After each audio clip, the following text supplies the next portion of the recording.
काय रे, इकडचे सगळे गावी गेले? ए सचिन इकडे कॉन्फरन्स रूम रेडी आहे? रेडी आहे. आत पाणी वगैरे ठेवलंय? पाणी हा काय प्रश्न आहे का? आता उन्हाळा चालू आहे, सगळ्यांना पाणी लागतं, मला माहिती आहे. पाणी ठेवलंय. मॅक ए मॅक सर, हा म्हणजे मला एक प्रश्न आहे. काय? ही जी सगळी धावपळ चालू आहे, कोणासाठी चालू आहे? साक्षी ऑर्गॅनिक्स ही कंपनी नवीन आहे. ऑर्गॅनिक्स प्रोडक्ट, हाऊसहोल्ड गोष्टी, क्लिनिंग एजंट हा त्यांचा इनिशियल फोकस आहे.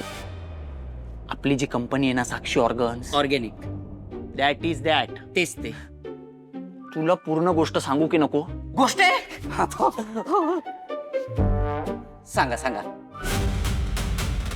त्यांना सगळ्यात स्ट्रॉंग सपोर्ट खानोलकर इंडस्ट्रीचा आहे. ते इक्वल पार्टनर्स आहेत. आणि मला असं कळलंय, साक्षी ऑर्गॅनिक्स ही कंपनी खानोलकर ग्रुपचे CEO जय खानोलकर यांच्या बहिणीची आहे. जय खानोलकर म्हणजे ती न्यूज आली होती तीच ना? आपली जी कंपनी आहे ना, त्याच्यासाठी खूप महत्वाची डील आहे. RS एंटरप्राइज आणि फायनान्सचे इन्व्हेस्टर येणार आहेत, खूप महत्वाचे इन्व्हेस्टर. आणि त्यांनी जर आपल्या या कंपनीत इन्व्हेस्ट केलं तर आपलं बिझनेस एक्सपान्शन होईल आणि आपण जो पहिला टप्पा आहे तो इझिली गाठू शकू. कळलं काय? फिमेल स्टाफ अपॉइंट करत नाही म्हणे. जय खानोलकरला बाई ऑफिसमध्ये काय साधी आसपास सुद्धा असलेली चालत नाही. का? ते काय माहित नाही मॅडम. असल्या माणसाला तर पहिल्यांदाच भेटून राहिली.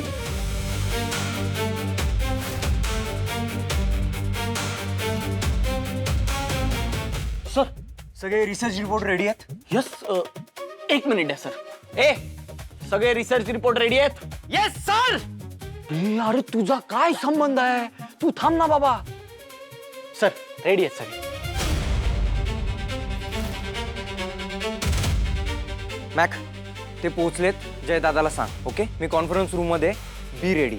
I here. You take no tension. चल.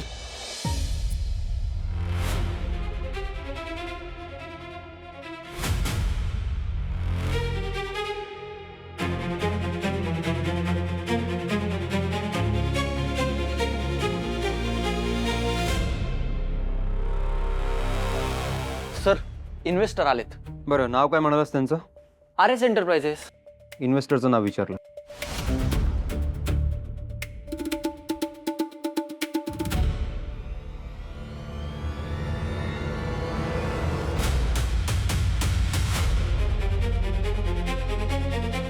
Welcome ma'am. मी राधिका सुभेदार. नमस्कार, मी आकाश. प्लीज. थँक्स. आपल्या कंपनीची बिगेस्ट इन्व्हेस्टर एक बाई आहे. कोणी इनिशिएट केलं हे बोलणं? आणि मला आता सांगताय? नाही सर, असं काय करताय? तुम्हाला माहित होतं हे सगळं? म्हणजे आकाश सरांनी साक्षी ऑर्गन्ससाठी जी जी नावं काढली होती ना इन्व्हेस्टर्सची, त्यात हे नाव होतं सर. आणि तायडेनी, म्हणजे सॉरी, शर्वरी मॅडमनीच शर्वरी परब. मी म्हटलंच हे नाव कसं आलं नाही अजून. वाटलंच मला, असा आगाऊपणा तीच करू शकते. मी बाईशी डील करू शकत नाही, माहिती आहे ना तिला. म्हणून मुक्तान केलं तिने. सर मी काय म्हणतो, आता आलेत इन्व्हेस्टर्स आणि आपल्याला ही मीटिंग करायचीच आहे. हा इन्व्हेस्टर महत्वाचा आहे आपल्यासाठी. हा नाही, ही. आणि ही इन्व्हेस्टर मला नकोय.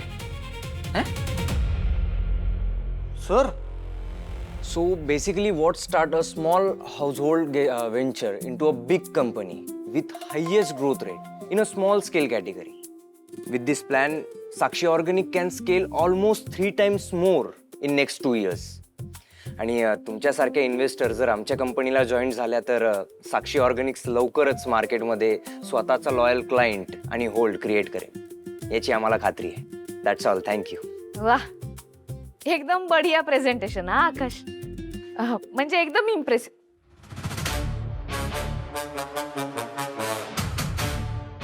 मी राधिका सुभेदार.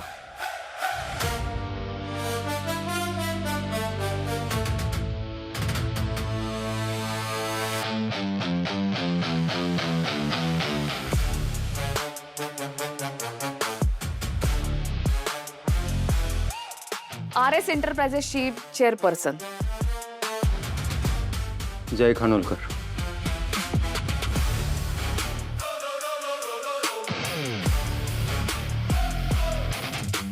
Have a seat.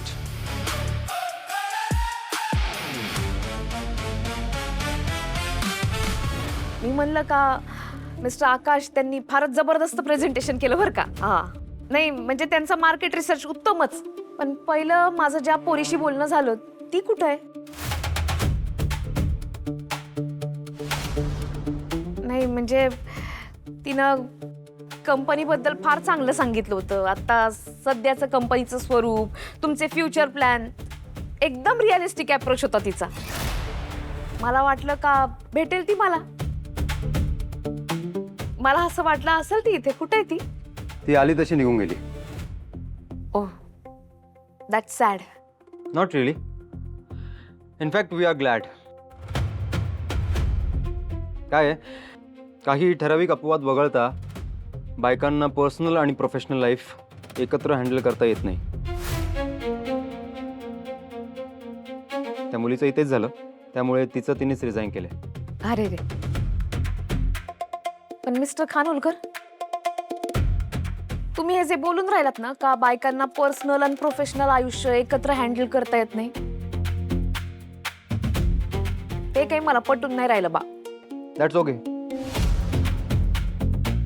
आपण इथे आपल्या पर्सनल ओपिनियन्सवर चर्चा करायला नाही, बिझनेस डील करायला भेटलो आहोत.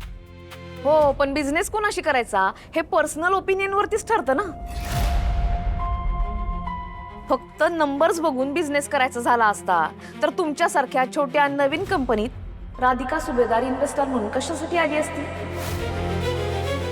ती पोरगी माझ्याशी जे बोलली त्याच्याने मी इम्प्रेस झाले म्हणून तर आले ना इथे. समजून राहिलं ना तुम्हाला? अहो या दुनियेमध्ये असंख्य बायका आहेत ज्या घरचं काम सांभाळतात, बाहेर नोकरीसाठी जातात किंवा त्यांचा कुठला जो व्यवसाय असेल ना तो करतात. बायका हे खूप चांगलं करू शकतात. अहो त्यातलं एक उदाहरण इथं तुमच्या समोरच बसलंय ना, तरी तुम्ही असं काऊन बोलून राहिलात?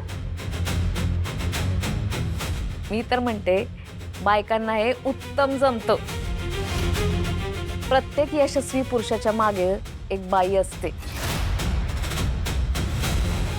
कदाचित तुमचा याच्यावरती विश्वास नसेल, पण एक गोष्ट नक्की की एका यशस्वी होऊ न शकणाऱ्या बाईच्या मागं तुमच्यासारख्या विचारांचे पुरुष नक्की असतात.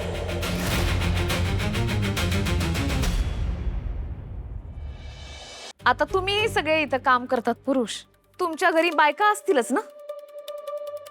म्हणजे तुमच्या घरातल्या बायकांना खूप कामं असतील, घर संसार सांभाळत असतील, मुलं बाळ सांभाळत असतील, आई वडील असतील, सासू सासरे असतील, त्यांचं दवापाणी असेल, औषध उपचार असतील, मुलांचा अभ्यास असेल, सगळ्या जबाबदाऱ्या त्या सांभाळत असतीलच की नाही. आणि त्यातल्या कित्येक बायका बाहेर ऑफिसला पण जात असतीलच ना. हो बायका जितकं चांगलं मल्टीटास्किंग करतात तितकं कोणीच करू शकत नाही. आणि जर तसं पुरुषांना करायचं असेल ना तर पुरुषांना बाईचा जन्म घ्यायला लागेल. त्याशिवाय जमणारच नाही तुम्हाला.